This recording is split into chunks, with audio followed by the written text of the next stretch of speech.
Bueno, hola a todos, qué bueno que estén por aquí con nosotros. Qué rico volver a hacer Polihistorias con ustedes. Hoy traigo un tema del que quiero conversar y del que me gusta muchísimo hablar. De nuevo, más mujeres, y en este caso vamos a hablar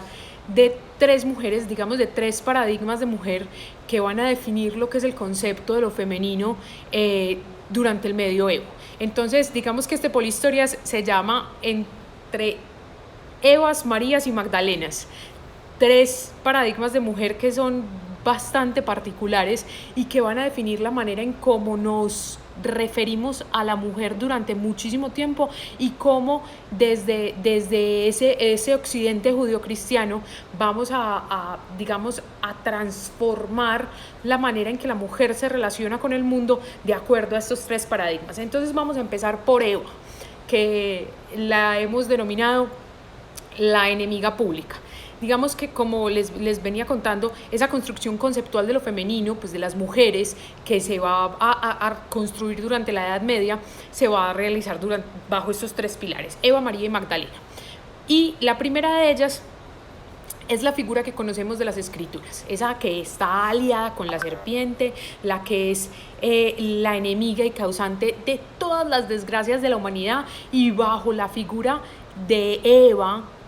todas las que pertenecemos al mismo sexo. Entonces, de cuenta de ella, heredamos todas las mujeres digamos, como ese asunto de culpabilidad per se. Y bajo el sexo de lo femenino, entonces decimos que estamos acusadas de haber envenenado a nuestro primer padre con la lengua, con convencerlo de probar el fruto prohibido y demás, que además era su marido y además también su padre, porque al salir de una de sus costillas, pues también podríamos decir que era su padre, que es de cuenta del sexo femenino, que han decapitado a Juan Bautista, que llevaron a la muerte a Sansón, y tantas otras historias pues que además se relatan en las escrituras. De cierto modo, también la tradición judio-cristiana plantea que es de cuenta del sexo femenino que se ha matado al Salvador. Pues si Eva no hubiese cometido su falta, el Salvador no hubiera tenido que venir al mundo a salvarnos a todos de ese pecado original. Entonces también es de cuenta de ella que a Cristo lo crucifican. Entonces hay, digamos que esa sensación de que en lo femenino, en la mujer, se la cubre un hálito de temor, de misterio, pero que en ella no hay bondad ni amistad, y que además hay que temerla en cuanto más se le ama. Entre más se le quiere, más se le tiene que temer. Entonces, pues si esta es la visión que nos vende el medioevo de la mujer de cuenta de Eva, pues vale preguntarnos ¿por qué entonces no la usaron como armas mortíferas en las campañas de conquista y en las cruzadas y demás? Aunque yo creo que también uno puede encontrar varias mujeres en la historia que sí han sido utilizadas como armas y que sí han sido parte de esas conquistas y de esa guerra, y que de pronto sean también como una encarnación de ese concepto de Eva. El mito de la caída a causa de Eva, que se narra en el Génesis, digamos que alimenta esa visión medieval de la mujer y da origen como a todos esos preconceptos que tenemos de ella. Pero si repasamos la historia para comprender como el arquetipo, en primer lugar, desde Eva vamos a reafirmar esa supremacía del hombre, porque Eva fue creada, como les dije ahorita, en segundo lugar, fue creada desde una costilla del hombre. Pero digamos que el detalle relevante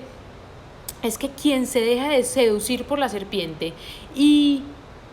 el cuento de que esta serpiente le echa el conocimiento y demás, es ella, es la mujer, es Eva, quien además después va y convence a su inocente compañero de caer en esa desobediencia y probar el fruto del árbol prohibido. Entonces, por esta razón se le va a acusar, como diríamos en nuestros días,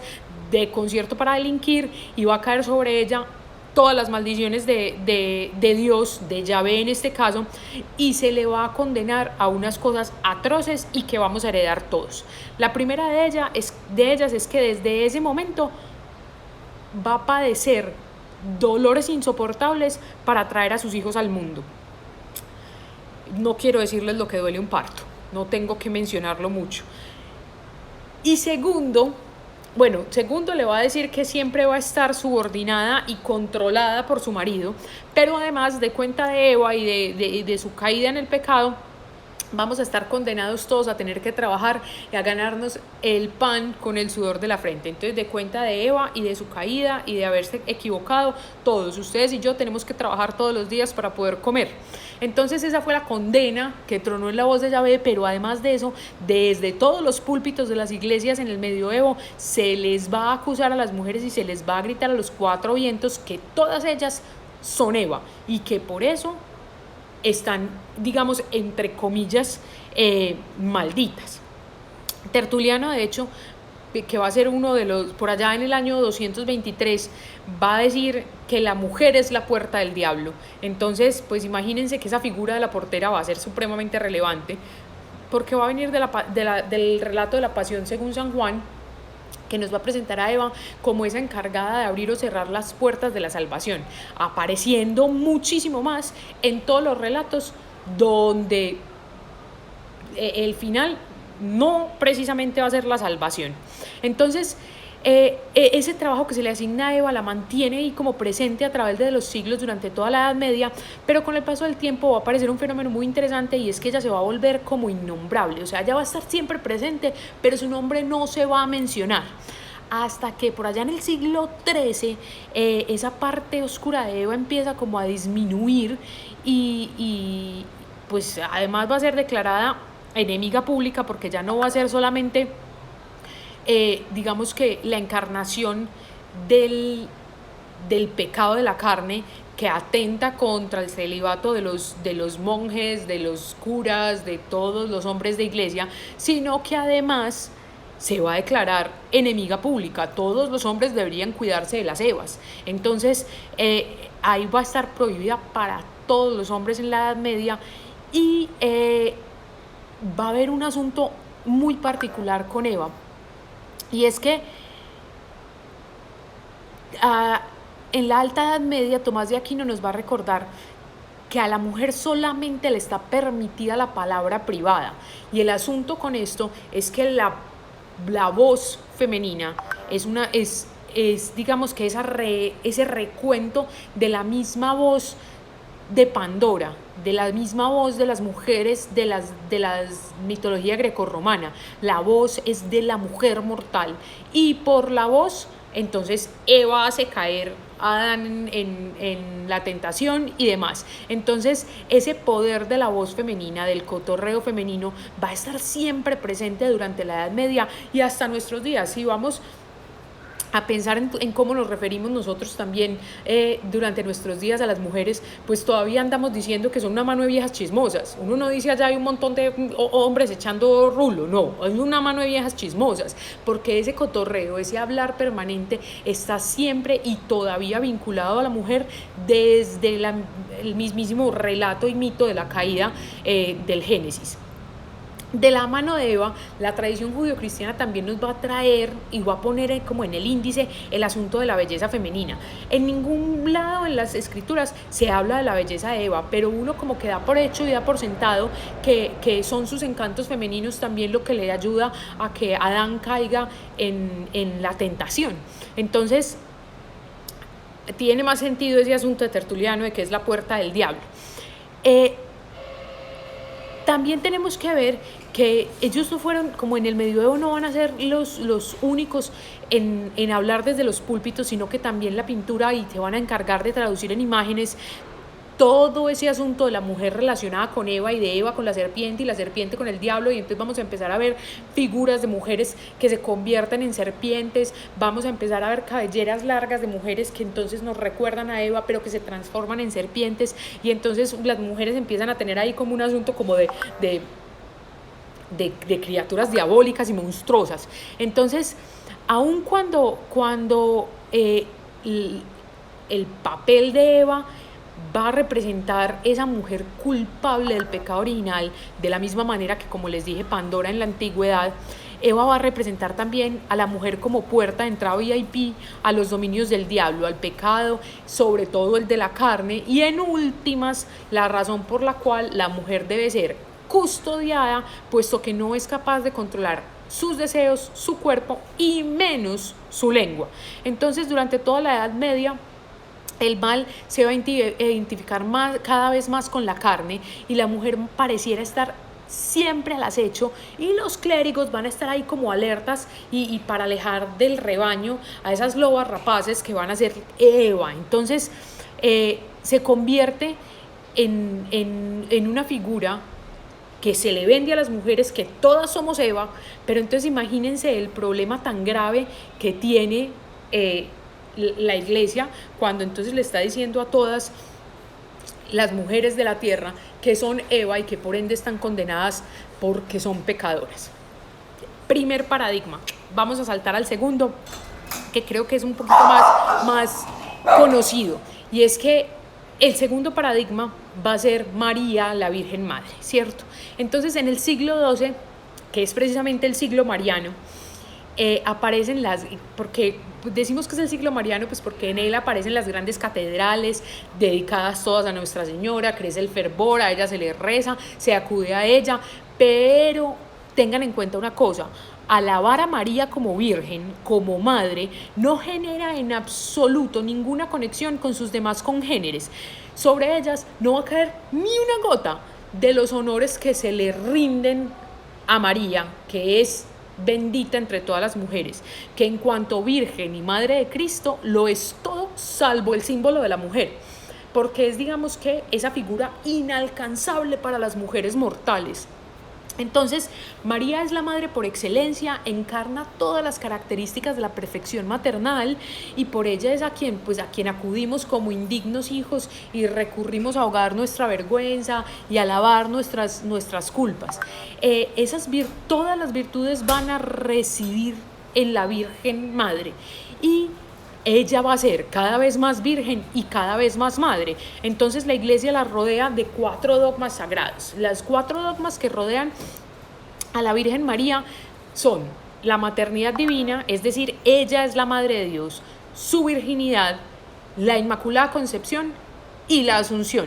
Entonces estas 4 ideas no pueden ser cuestionadas, son dogmas de fe, para la iglesia son aceptados y así son. Y entonces en el medioevo nadie se va a animar como a cuestionar eso, pero hay un asunto muy interesante, y es que la maternidad siendo Virgen de María, aunque no se discute, digamos que sí genera cierta agitación. Entonces en el Nuevo Testamento la virginidad de María solamente se afirma en 2 ocasiones, con Mateo y con Lucas, en los momentos en los que María dice que ella no, ¿cómo va a estar en embarazo si ella no ha conocido varón? Y lo otro es que hablan de José, dicen sin que él la conociera ella daría luz a un hijo. Sin embargo, la virginidad después del parto, que es lo que mantiene la iglesia en el medioevo, solamente va a aparecer en el protoevangelio de Santiago. Eso no aparece en los evangelios comunes y corrientes. Entonces, digamos que ese asunto va a lograr que María se diferencie de todas las mujeres y la va a poner en un pedestal. Y entonces,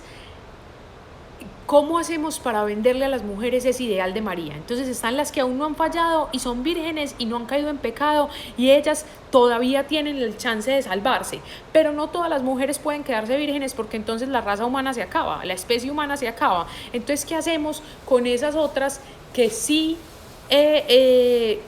caen en pecado, en el pecado de la carne, aún con la bendición de la iglesia, porque estamos hablando de que son mujeres casadas bajo la iglesia y que solamente acuden a su cuerpo para procrear? Digamos que esas mujeres van a tener el ideal de María, pero no pueden apelar a ser vírgenes como María. Entonces, digamos que ahí hay un asunto muy, muy particular, porque entonces miren esto, tenemos 2 pilares absolutamente contradictorios. Entonces, usted es perfecta como María, pero además le vamos a decir que eso es inalcanzable, o es una pecadora como Eva. Entonces, pues piensen qué pasaría con las mujeres del medioevo si solamente estuvieran estos dos puntos, sin un punto medio. Pues si usted no va a alcanzar la perfección, lo más seguro es que todas las mujeres de la Edad Media dijeran, pues si somos pecadoras de nacimiento, pues dediquémonos a pecar, porque si no nos podemos salvar, entonces ¿cuál va a ser el problema? Imagínense la encartada que se hubiera pegado a la iglesia con todas las mujeres mandando para el carajo la doctrina de la iglesia diciendo pues si todas somos Evas ninguna se va a salvar. Entonces pues, qué hijo de madres, no habría quien rezara, no habría quien se arrepintiera, no habría quien se estuviera confesando, ni mucho menos metiéndose en los conventos a ser monjas, ¿cierto? Entonces la iglesia saca unas debajo de la manga y aparece la figura de Magdalena, la pecadora arrepentida. Este nuevo nombre nos evoca una figura que es de sumo interés para las mujeres de la época, porque es esa figura que tenemos todos en la cabeza de la mujer que llorando enjugó los pies del Señor y de paso lavó sus pecados y se convirtió, digamos, como en esa presencia permanente en la vida de Cristo. Y es durante la Edad Media cuando María Magdalena además adquiere su título de santa, pero debemos recordar que su existencia, como la conocemos, es más, como la imaginamos, no es tan fácil de comprobar ni de encontrar explícitamente en los evangelios. Si uno hace un rastreo de esos evangelios, se encuentra con 3 mujeres diferentes. La primera es María de Magdala, que digamos que es de quien finalmente obtiene su nombre. Y esta va a aparecer en uno de los pasajes más conocidos de la Biblia, cuando Jesucristo expulsa de ella los 7 demonios y de ahí en adelante ella lo va a seguir a todas partes y se convertirá pues como en su discípulo y en la primer testigo de su resurrección, siendo la llamada a dar la noticia, que también me parece muy particular porque entonces volvemos a apelar a la capacidad del habla y de la voz de la mujer para dar la noticia de que el Salvador ha resucitado, que es muy interesante. En segundo lugar nos encontramos con María de Betania, que María de Betania es la hermana de Lázaro y de Marta, quien en numerosas ocasiones y en múltiples relatos de los evangelios se va a postrar a los pies de Jesús, ya sea para escuchar su palabra o para implorarle por su hermano y agradecerle enjugándole los pies con perfume después de que Cristo hace el milagro y resucita a Lázaro, su hermano. Y por último tenemos a la pecadora anónima del Evangelio de Lucas, que es quien en casa de Simón el fariseo va a llorar y cubre de lágrimas los pies de Jesús y los seca con sus cabellos y los cubre de besos y se arrepiente de sus pecados. Pero digamos que fue Gregorio Magno, que es el primer monje en convertirse en papa, quien va a realizar como esa amalgama de estas 3 mujeres, de estas 3 Marías que encontramos en la Biblia, y va a sacar del sombrero a María Magdalena tal cual la conocemos. Entonces, Magdalena es la pecadora en la ciudad que todos asociamos y sabemos, y en el medioevo sí que es cierto que su pecado es la carne, pero se arroja a los pies del Señor, se acusa angustiosamente de sus pecados y entonces es esa confesión la que la salva y la convierte en agente de la redención para todas las demás mujeres. Entonces, de esta manera, digamos que hace su entrada triunfal en la economía de la salvación la figura de María Magdalena, que no tiene otro papel que el de redimir el hecho de que la mujer fue quien llevó la muerte al mundo y que así pues no quedara para siempre como condenada al ostracismo y que de su boca además entonces venga la noticia, la resurrección y pueda, digamos, como olvidarse un poco de esa injuria. La figura de María Magdalena ha generado siempre muchísima curiosidad y aquí los invito y les dejo un dato para que lean las primeras excavaciones arqueológicas orientadas a encontrar el pueblo de Magdala. Se realizaron por allá en los años 70, pero solamente en el 2009 fue cuando los legionarios de Cristo compraron un terreno en Migdal, en Israel, y descubrieron lo que consideran es parte del pueblo de Magdala. Y entonces ahí se van a empezar, digamos, como a hacer conjeturas sobre qué era Magdala, sobre quién era María Magdalena, y hablamos entonces y le dan otra vuelta a María Magdalena y dicen, no, María Magdalena era una mujer que seguía a Cristo y que lo apoyaba con bienes y con dinero porque era una mujer rica que venía del pueblo de Magdala, que era un pueblo portuario en donde había muchísimo dinero. Entonces ahí hay otra figura de María Magdalena que es diferente y entonces es esa mujer que lo deja todo para seguir a Cristo y entonces así también llega a merecer la salvación de alguna manera. La Iglesia Católica reconoce la santidad de María Magdalena hace poco, solamente en el 2016, y es el Papa Francisco quien la nombra apóstol apostulorum, que es la apóstol de todos los apóstoles. Y pues vuelvo y les digo, no en vano fue ella, según la Biblia, la primera en ver a Jesús resucitado y la llamada a contarle al mundo las buenas noticias de la resurrección de Cristo. Entonces, con esta aparición de María Magdalena, la Iglesia, digamos que recobra o le da una tabla, le tira una tabla de salvación a las mujeres, diciéndoles: vea, usted nunca va a poder ser perfecta como María, téngala como un ideal, inspírese en ella, porque el problema es que usted siempre nació siendo pecadora como Eva, porque es heredera de ello, pero tiene la posibilidad de salvarse. ¿Cómo? Como la pecadora arrepentida. Confiésese, arrepiéntase, haga penitencia y dedique su vida a limpiar ese pecado que usted simplemente heredó de Eva. Entonces, con esta última pieza que pone la Iglesia Católica sobre las mujeres de la Edad Media, construye, digamos, o termina de configurar esa economía de la salvación, dándoles la posibilidad a las mujeres de que se salven en un futuro. Entonces, estos tres pilares para mí son fundamentales en la concepción que tenemos de la mujer desde la Edad Media y de ahí para adelante, porque siendo pues viniendo de una tradición judio-cristiana, tenemos muchísima permeabilidad de este concepto y de este imaginario de estas tres mujeres que están permanentemente presentes en el desarrollo de todas las mujeres de Occidente. Entonces, por eso quería traer estas tres figuras del día de hoy, contarles, hablarles de ella. Qué bueno que me dejen preguntas, que me dejen comentarios, cuéntenme cómo les ha parecido, si quieren fuentes, si quieren que les comparta más sobre esto. De hecho, este es uno de los temas que hablamos en el curso que hacemos en Polihistorias de Historia de la Mujer. Es uno de los temas fundamentales de la segunda sesión, que es la mujer en el medioevo. Qué rico que nos puedan acompañar en próximos cursos. Y nada, mil gracias por estar conmigo hoy en Polihistorias y nos vemos dentro de 15 días.